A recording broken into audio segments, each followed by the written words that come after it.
Welcome back to the show, everybody. Don't forget to follow us on social media. Jason Show TV, Fallon on Air, Jason Matheson. Well, we are, this is putting it mildly, we are incredibly proud of our first guest. He's not a guest, he's friends, he's family here. His cooking show, Relish, just took home a prestigious James Beard Award, the Oscars of the food world. Season 6 of Relish, here it is right here, premieres in just a few days, featuring everything from bundt cakes to burritos. Audience, give it up for the James Beard Award-winning Chef Yia Vang. I have to legally say that now.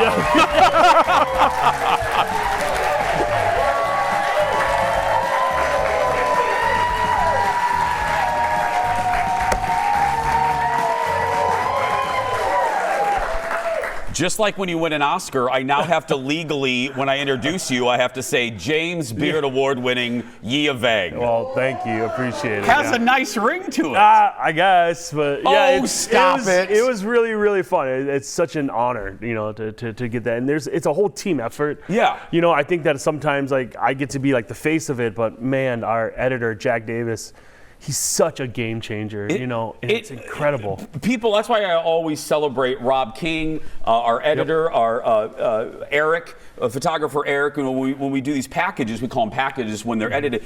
People don't, and why would they? They don't know the biz. They don't realize the magic happens in those editing rooms. Absolutely. I mean, I know that like when we're cooking or we're doing these scenes, there, the producers, Jack, who's our DP, also, he'll ask me to do things. I'm like, man, this feels really weird. Yeah. And he's like, no, it'll look good. Trust me. And you're like, yeah. Okay, I'm in a weird position here. And then they'll send me, they'll show me some of the shot. And I'm like, oh, that does look cool. Yeah.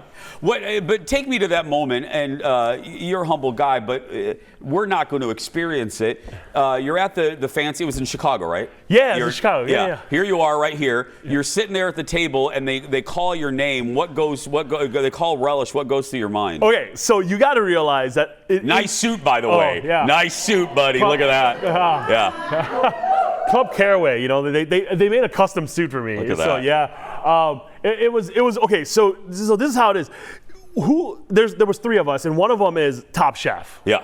So it's like, okay. Yeah, audience, think of it. Yia beat out Top Chef. Like, yeah. Well, and so like we're sitting there, which is like kind of cool because you have this awe moment because you're sitting there, and then Matty Matheson, like his seat's like right by us too. So he sits and I'm like, just be cool, man, be cool. It's Matty Matheson. Yeah. And so we're sitting there, and they're calling out the and you've been to some of these award shows. You're really nervous, and I don't know, inside we're like, there's Top Chef on there. That's like, Bravo, whatever. And the machine behind it. And they're great at what they do. And when they called out our name, one of our producers and director, Brittany, turns to me, and we all like looked at, all 3 of us, me, Amy, Brittany, we're all like, and Brittany looks at me and she says a grown-up word, like kind of an expression of a grown-up word.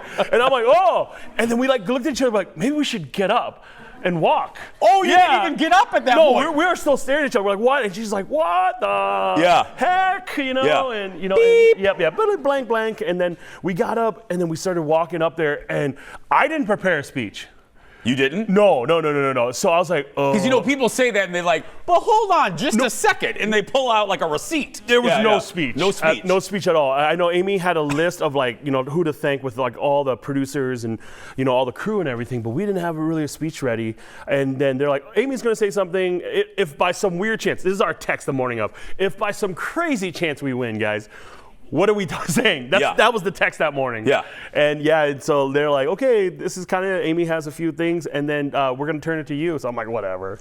Well, I know this, and I always ask a version of this to you because what does it mean for you? It would be one thing if the show didn't have such a great connection to your culture. Mm-hmm. What does it mean to you personally that your show, a show that celebrates other cultures, took home this prize? So this is what I tell people. Like, this show started out 6 years ago with an idea. Amy and Brittany came to me.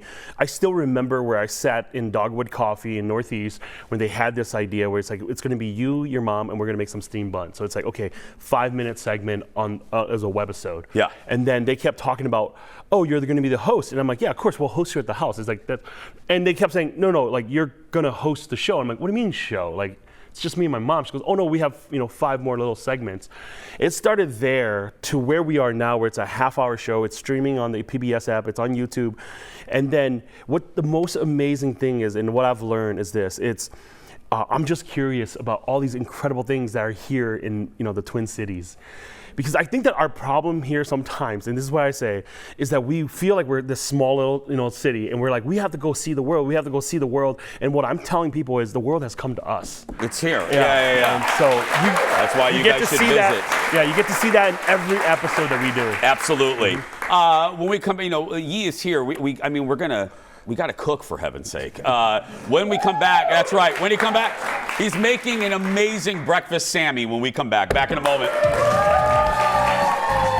Let's go over here, my friends. Let's make it. Moved into the kitchen, my friends. Don't forget to watch Relish. Search for it.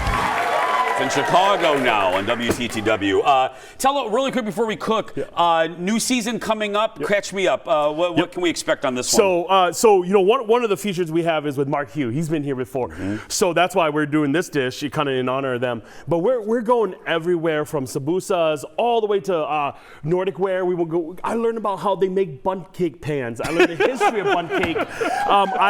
We go in. We talk about Hawaiian food. We go everywhere. We hang out with the Travail boys. Mike Brown teaches me about his bean burritos he learned from his mom. We had a bunch of bean burritos and other stuff come out of our body after we were done. It was incredible. The Cecil's. We went to Cecil's. Oh my gosh, it was delicious. And going back, I gotta watch the Hawaiian food, Hawaiian culture. Yep. Some of my favorite. I just love it.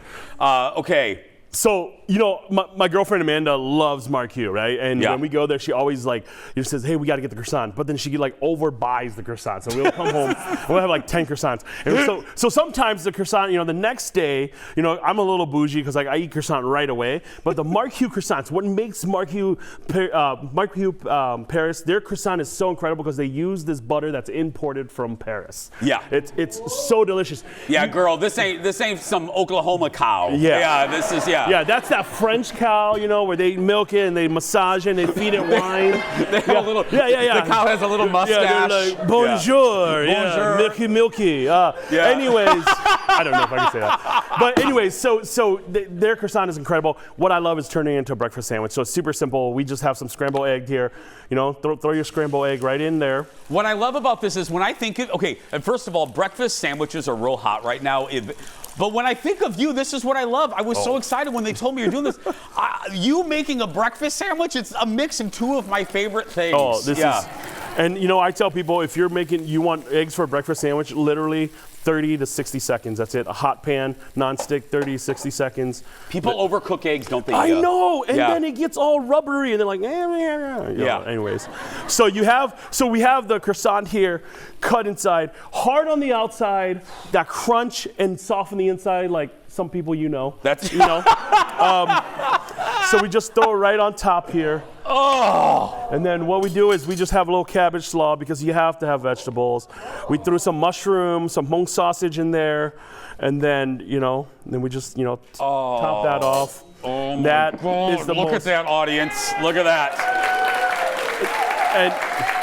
And when we go to Marc Heu, we get all the pastries, all the desserts. I remember they were here, a while back. Yes. We always grab a few croissants and you could turn them into sandwiches the next day. Let me ask you. I obviously I've been to your restaurants. I know I'll call it dinner food. In the Hmong culture, what is a breakfast staple? Like for us, I'm a Southern boy. Mm-hmm. I made biscuits. Yep. We eat biscuits and gravy. For you, what was that? Well, we as Hmong kids growing up, we didn't really have this is breakfast. It was just food.